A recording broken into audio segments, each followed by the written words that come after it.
Paleoart, not to be confused with a cave painting made by early man, is the artistical reconstruction of the possible life appearance of a prehistoric species or habitat. I'm going to explain what is paleoart and how it developed, helped with an interview with an amateur paleoartist known as Paleo.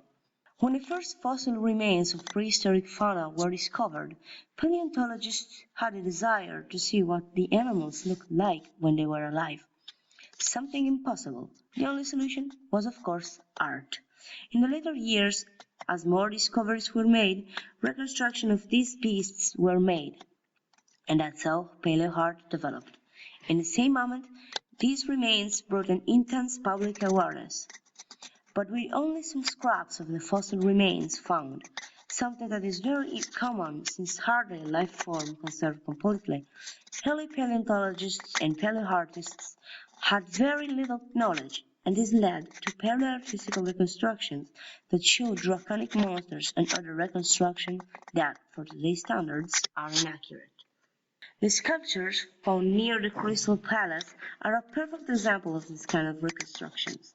They were made by Benjamin Waterhouse Hogan, under the scientific direction of the very first paleontologist, Sir Richard Owen. As science marched on, more and more discoveries were made.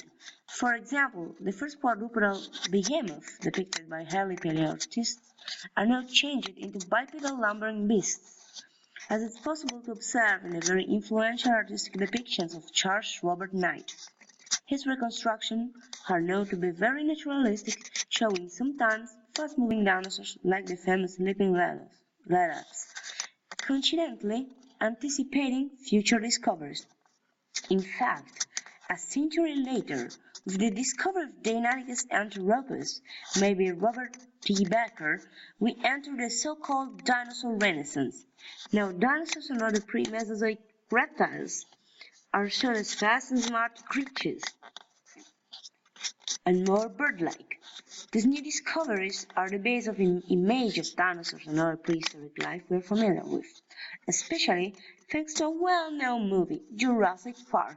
Made in 1993, it was the first to depict smart, fast-moving dinosaurs. This movie basically defined the depiction of dinosaurs in the media, and still today.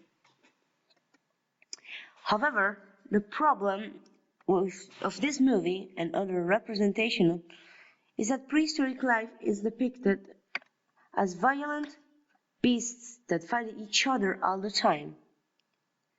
This misconception exists because we tend to forget that these creatures are not the bloodthirsty monsters commonly found in movies, novels, etc., but just animals that live in our planet before us. Any prehistoric creature would probably have behaved in the same way as modern species.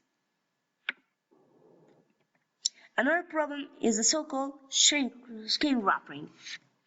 So common during the dinosaur renaissance, but still found in some paleoart today, it happens when a prehistoric creature is reconstructed, wrapping the skin to the skeleton without adding tissue like muscle or fat. During the 21st century, new discoveries dramatically changed more than what we see dinosaurs. The so-called soft dinosaur revolution began.